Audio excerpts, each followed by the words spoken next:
Hello, Eurovision friends. Thank you so much for coming to my channel, Eurovision Histories, for this, my updated video on the Portuguese national final, Festival da Canção 2025. So, hey, friends from Portugal as well. I already did a video ranking the songs after the songs were released, but now we have 12 finalists who will vie for the chance to represent Portugal next Saturday. We have the performances, the stagings, the vocal performances as well. So I wanted to give you an update. First of all, give you my own personal top 12 of these songs, and then also let you know who I think Portugal should choose to do well at Eurovision, which can be two very different things. So let's get started. My top 12 in 12th place, and I have to repeat, this is my personal subjective opinion. I have one of the fan favorites, which is Henka with her song I Wanna Destroy You. I mean, I'm not a purist or anything like that. If the Portuguese people choose this song, want to be represented by this song, I am fine with that. I think it would do relatively well at Eurovision. A lot of Eurovision fans like the song quite a lot. To me, I don't like metal songs, but if a metal song is very good, I can appreciate it. And here it just feels like a lot of screaming for some part of the song, and then the part that is a bit more pop, like a bit more with a melody, it feels a bit generic to me. So I'm not a big fan of this song, unfortunately, but I understand why people like it. The performance was pretty good, even though it was a bit much for me as well. Lots of very quick cuts and strobe lights and stuff. Fits this kind of a song, but I'm not the biggest fan of these kinds of performances. Then in 11th place, I have Bombazine with their song Apago Tudo. Cool 70s vibes, but I thought while listening to this, well, I could listen to songs from the 70s, and then I have the same thing. It's good enough, but compared to the competition, which is very strong in Festival da Canção, it just didn't stand out to me. Kind of similar for this one, Dislocado or Deslocado by Napa. Also a sweet song, a cute performance, sweet performance, but it doesn't stand out enough in this very strong field of competitors. I do love the lyrics, though, that are about returning to Madeira, to your mom, after trying to make it in the big city, or I'm guessing in Portugal or something like that, and just returning home after a while. That is really sweet, but the song itself just lacks something that I can really get into. My 9th place is Emmy Curl with Rapsodia da Paz, a song that I added to my playlist. I liked it quite a bit. Like these Eastern elements in the song, I quite like that, and they also included that in the staging. There are some things about the staging that I really like the backing dancers with the big wings, but there are other things, some of the dancing that just didn't feel right for me, and that's why it's my number 9. In 8th place, I have Margarida Campello. Not for any particular reason. I think this is a very relaxing, cool, loungy performance. I said in my other video that this feels like a Portuguese song from the 90s or 80s, and someone commented that apparently her mom represented Portugal or was one of the backing singers. I should have looked that up. So that makes a lot of sense. It feels very Festival da Canção. Not enough to win, I think, but it is a good song, and I understand why it's in the final. In 7th place, I have Jessica Pina. This should actually be a bit higher. I rearranged these songs over and over again because there are so many that I like. Different aspects or elements I like about these songs. Here, I loved the performance. It really elevated the song. Very nonchalant, very relaxed as well. Feels like a lounge song, like you're in some bar in Lisbon and they just perform for you on stage. Also, the fact that she plays the trumpet is cool. These three women on that stage seem like Greek goddesses, and the way she also switches from playing the trumpet, which you need a lot of air for, to singing just as if nothing happened, is just really, really cool. And I love the vibe of the song, so well done. I can't believe this is my number 7. I really like it. But there are other songs that I like even more. For example, Blue Eye with Ninguém, a song that has grown on me quite a lot recently, and still it only managed to be my number 6. I love the staging for this because it drives home the message of the song even more. It's about being different, accepting the difference, and enjoying life as much as you can. And adding these two dancers and him just taking himself back a little bit to let them tell the story of the song is just really, really impactful. It hit me emotionally, and the song itself is beautiful. I like the soul influences, the R&B influences. His voice is really, really beautiful as well. He sings this incredibly well. So, yeah, I wouldn't be sad if this went to Eurovision, even though it's only my number 6. In fifth place, I still have Peculiar with Adam Stor. Thank you, by the way, for explaining to me what Adam Stor is. It's like a sea monster from a Portuguese poem in the 1400s that always attacked ships of Portuguese sailors going out, because, of course, that was the big time of Portuguese sea travel. My criticism, I already said that in my last video, of the whole staging is that you don't really see the story being told through the staging. The staging seems more like a rave from the 90s. I do like the costumes, I like the dance, I like the green color scheme as well, and how the color changes as well with the tempo of the song.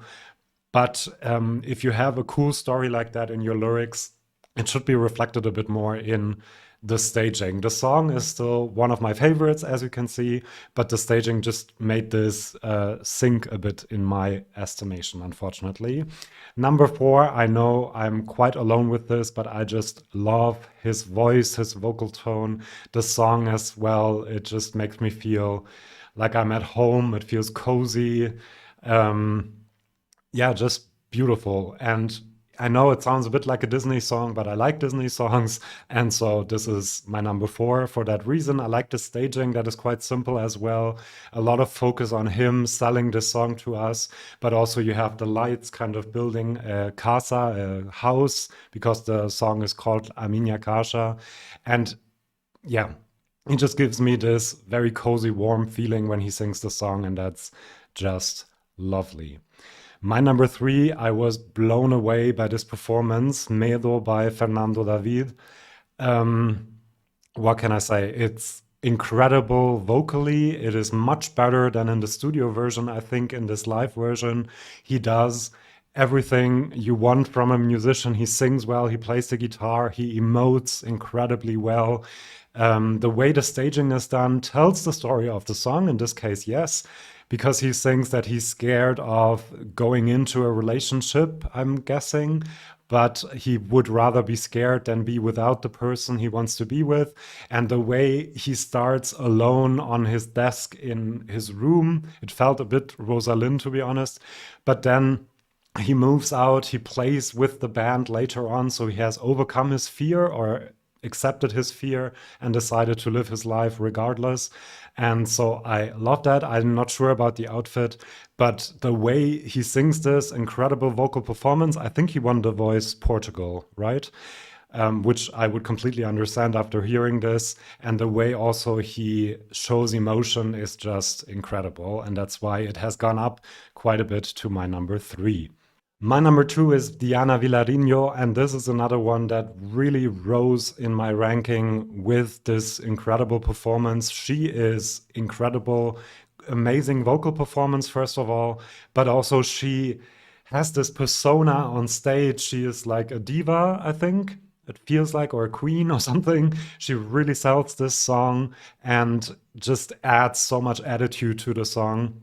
The song I added to my playlist, and I love it quite a bit because of the Portuguese instruments, the traditional instruments, but also this drama of the song. It kind of reminds me of Senhora do Mar, and the staging and also the whole composition reminds me a bit of Molitva as well. So I love these kinds of songs. These are my 2 of my favorite songs in Eurovision history. So this really convinced me to put this second. I love the dancers running around her, the fact that she can be static and maybe concentrate on her vocals, and the dancers around her do the heavy lifting. Great, great way to really raise a song up with a staging and with a choreography. Well done. If this went to Eurovision, I would also not be sad. Obviously, it's my number 2. And then in first place, I moved this around a little bit, because this is a song that has grown on me so much that it is now my favorite song in the competition. It is so sad and deep, and the instrumentation is just so incredibly rich, especially towards the end when it becomes more and more of a Bond ballad in Portuguese with the saudade. He doesn't say the word, but you feel it in every note of this song. and he has an amazing vocal performance. The question I asked myself, is this the staging for my number one? Probably not. I kind of sort of understand what he tried to do with the staging and the pole and being attached to it. I think like holding on by a thread, being so sad that you can't really move about and change your life the way you want it to change. But this whole thing gets a bit old after about a minute, and then it just feels very static and very repetitive. I could do without the nails, as I said, but I guess that's his personality shining through, which is fine, obviously. But I would change the staging for this completely. Kind of something like the staging for Cotovia, maybe running dancers running around, really showing this intensity that is growing in the song. Something like that. But if it goes to Eurovision, he still has a chance to change the staging. Maybe he will change it for Saturday. I'm not sure. But the best song for me, to me, in the competition, and I love, love, love listening to it. Now, this was my own personal top 12, which is very subjective, but now I try to be objective and tell you who I think would give Portugal a good chance of doing well at Eurovision. They have very good choices. I have to say there are quite a few that I think they could choose and would do rather well at Eurovision, and also very different roads to take. One road would be to send Henka. This will definitely qualify from the semi-final. I think this will get a lot of televotes in the final as well. We don't really have a rock song like this yet. Maybe one of the internal selections will send something like this, but this could really then stand out. It's also something completely different from Portugal, which I would be fine with.